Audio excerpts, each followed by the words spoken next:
For never in this world do hatreds cease through hatred. Through love alone do they end. This is the ancient and eternal law. Prince Dighavu.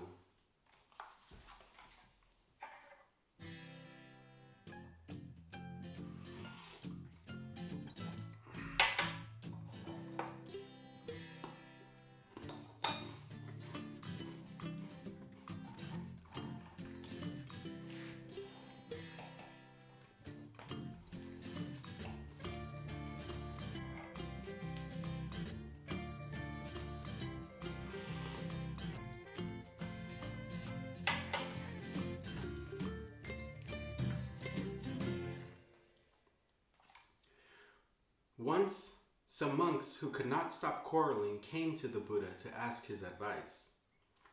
Brothers, the Buddha calmly replied, I have told you many times that fights and quarrels solve no problems, yet you continue. Remember, even some kings with great and powerful armies have learned gentleness.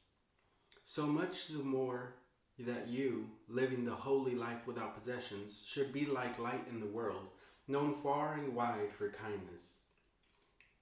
Listen now to this story of a noble prince who became a true hero in the world.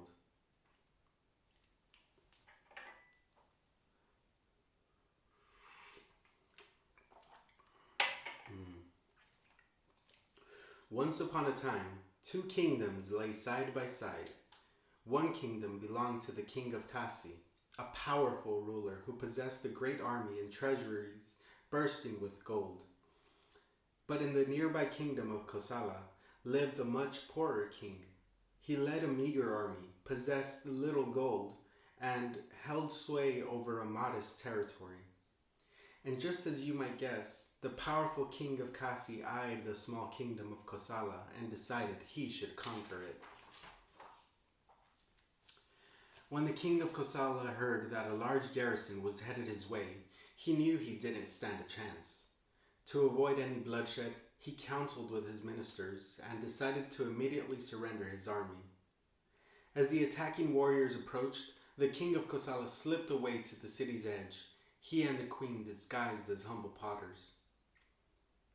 After a time concealed among the common folk, the queen gave birth to a beautiful baby boy. He was secretly named and crowned Prince Dighavu. They so loved their new son that the king and queen's only concern became his safety. The king feared that somehow, at some time in the future, the royal family would be recognized. He felt it was only a matter of time. A spy would see through their disguises and kill them all. So with heartfelt loss, the king and queen of Kosala sent their young prince away to be raised in the countryside. Alas, a dozen years later, events occurred exactly as the king had feared. The present barber of the king of Kasi had once been the barber to the poorer king, and one day, in the hubbub of the busy marketplace, the barber recognized the disguised king. He easily saw through the king's charade. The barber fell back into the crowd and secretly pursued the king to discover where he now lived. Then the barber reported right away to the king of Kasi, knowing that he would be richly rewarded for the information. I have news that right within the walls of the city live both the king and queen of Kosala. I, who know the king's face better than any, saw it with my own eyes. They live in a potter's shed and are disguised as beggars. When the king of Kasi heard this report, he feared that if the old king and queen were yet alive, they had 100 reasons to seek his own death and the return of their kingdom. Disguised or not, he anticipated they would find an opportunity to kill him, so he commanded his guards, Go now to the potter's shed near the outskirts of town. Arrest the old king and queen. When you find them, it will be their last hour. Bind their arms, shave their heads, bring them outside the gates of the city, and destroy them. And thus, the guards were dispatched to capture the couple. But very early this same day, the young Prince Dighavu awoke full of longing to be with his parents. Now old enough to travel from village to city alone, he reasoned, It's been months since I've seen my parents. I would so much like to visit them with them today. I will make them a present of ripened fruit and delicious cheese from the country. And so the prince cheerfully gathered a few gifts, packed some clothing and money, and set out for the city.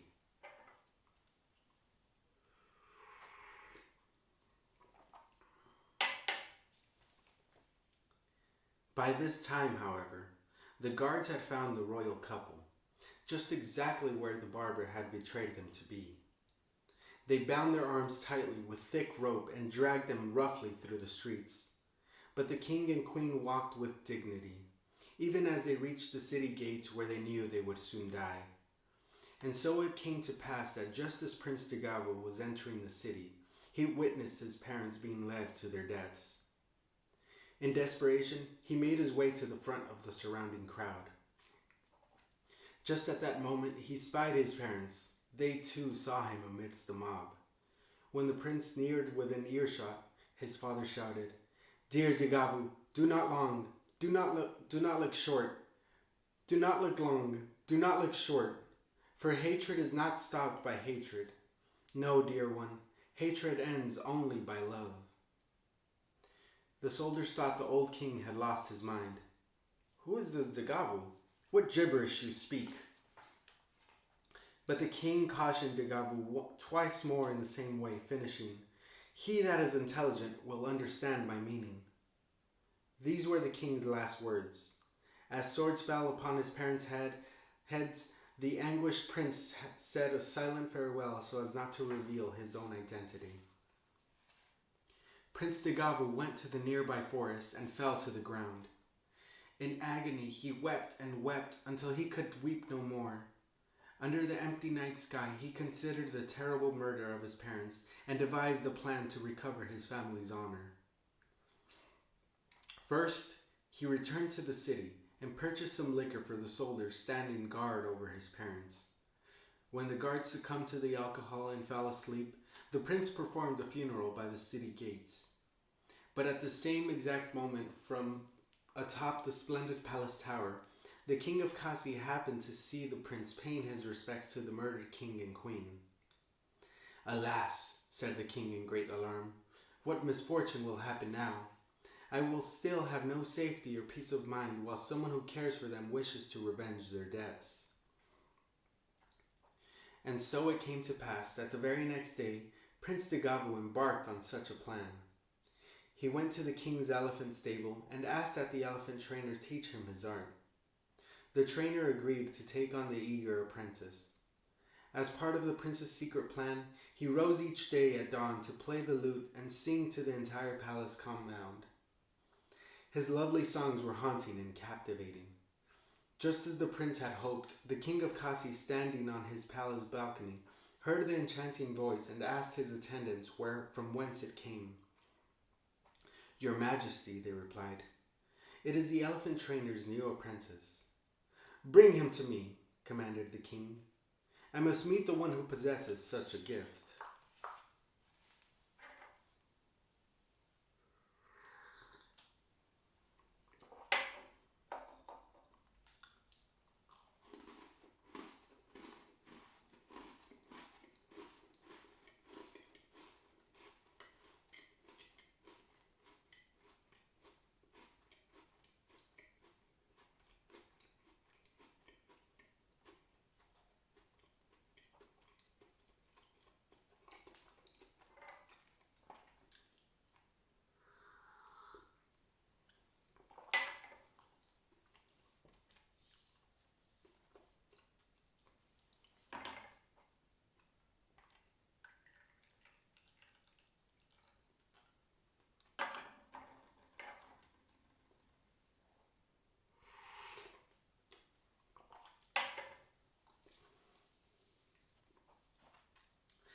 All was proceeding exactly in accord with Prince Dighavu's plan. He came before the king, strummed the lute even more beautifully, and sang his most soothing melodies. The king was utterly charmed. "Young man," said the king, "such a voice comes only from one with the finest sensibilities and depth of feeling." I would like you to have the honor of being my manservant. So Prince Dighavu, still unknown for his real identity, became the king's personal attendant. He rose before the king, preparing the king's affairs. He retired at night, long after the king, securing the king's affairs, and he obeyed the king's every command in between. And in due time, the king appointed Prince Dighavu as counselor and confidant, just as the prince had hoped. But Prince Dighavu's secret and grand scheme was far from complete. A year or so later, the prince had the chance he had worked and waited for. It so happened that one balmy spring day, the king wished to go for a chariot ride. To Prince Dighavu he requested, "Harness the chariot, my best man. I wish to go hunting in the forest, and I want you alone to drive me." "Yes, your majesty, right away," obeyed the prince. A magnificent chariot of gold and lapis was harnessed with 2 steeds. The prince firmly held the reins and hurried the chariot towards the city's perimeter. As the city's gates opened wide for the royal chariot, Prince Dighavu saw the king's army go in the direction of the eastern forest. The prince steered the chariot towards the west. I believe the hunting will be better in these quieter woods, sire," he assured the king. "Very well, my man. Let us try it out," replied the king. The day was cloudless, and after an hour of travel, the heat oppressive. The sultry midday sun made the king grow drowsy. "My man, unharness the chariot," he mumbled. "I am tired, and I wish to lie down in the shade of some trees." "Yes, your majesty," complied the prince. The prince watered and hobbled the horses, then rested beside the king under a large banyan tree. The king placed his trusting head in the prince's lap and fell immediately to sleep. With the king's safety resting utterly in the hands of Prince Dighavu, the prince's plan was nearly complete. As the prince looked upon the sleeping king, he thought to himself, "The king of Kasi has done me as much harm as any man could. He has murdered my mother and father. He has robbed our kingdom of its treasury and its territory. He has destroyed the honor of the kingdom of Kosala. Now is the time for me to avenge my hatred."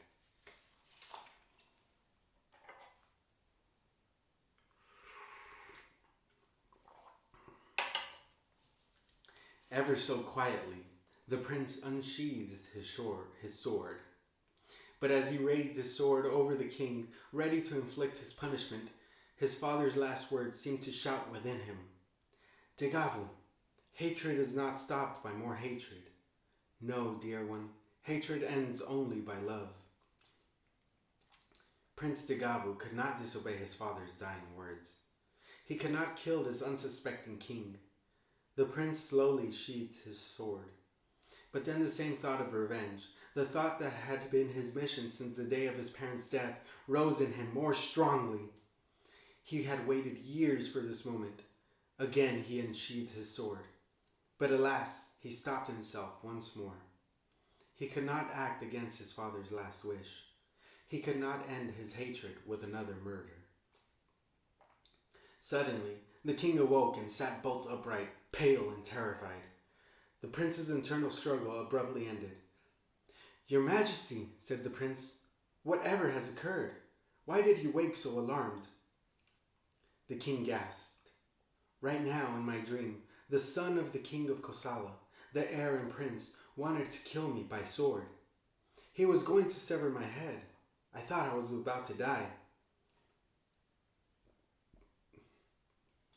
Then Prince Dighavu, gently touching the neck of the king with his left hand and drawing his sword with the other, told him the truth.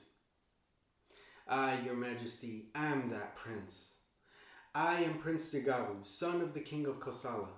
You have robbed my people of food, territory, and treasure. You have even killed my own mother and father. This would indeed be the time to show my hatred and exact my revenge."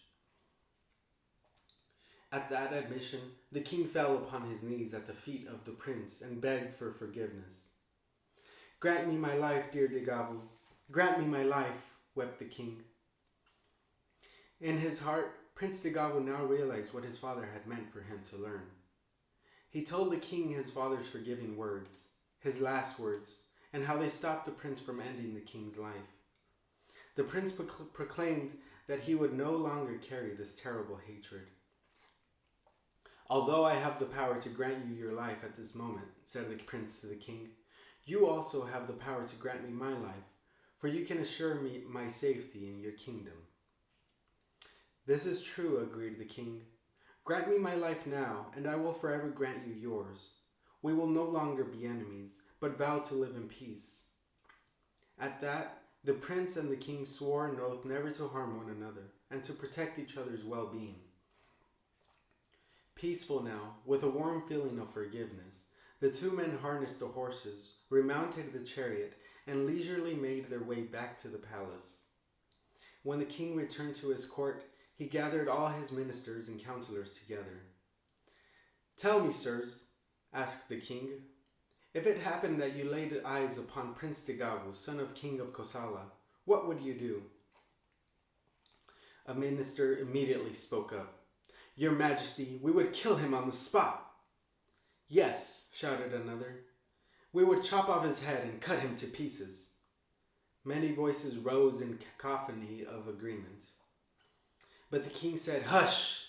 Sirs, in front of you is Prince Dighavu, son of the King of Kosala. A great astonished silence filled the hall. The king continued, You may not harm him. He has granted me my life, and I have granted him his. The king turned to the prince. I would like you to tell them, young prince, the marvelous meaning of your father's last words. All eyes in the court turned to the prince. He looked at his audience with courage and forgiveness. When my father said to me in his hour of death, Look not long, dear Dighavu, what he meant was, do not hold on to hatred. Do not nurture it. When your Majesty, my father spoke, look not short, what he meant was, do not lose friends easily. Be the most loyal of friends. When my father said, hatred is not stopped by more hatred, what he wanted me to learn was this. The king has had my mother and father killed. Were I to kill your Majesty, your people would want to kill me, and my people would want to kill those who had harmed me. Hatred would not end by further hatred. On and on it would go, with many lives lost and many hearts broken. But now, continued the prince, turning towards the king, your Majesty has given me my life and safety, and I have done the same for you. So by love and forgiveness, we have stopped this terrible cycle of hatred. The king blessed the prince. O counselors, is it not remarkable how deeply the prince understands his father's brief words? And thus the king returned to Prince Dighavu the army, territory, and treasure that rightfully belonged to the kingdom of Kosala. The prince and the king's own daughter were soon married, and they all lived in peace, two kingdoms side by side, happily ever after. And so I say to you, declared the Buddha to the monks, enough of fighting. This is my advice, good brothers. And the Buddha returned to the solace of his meditation.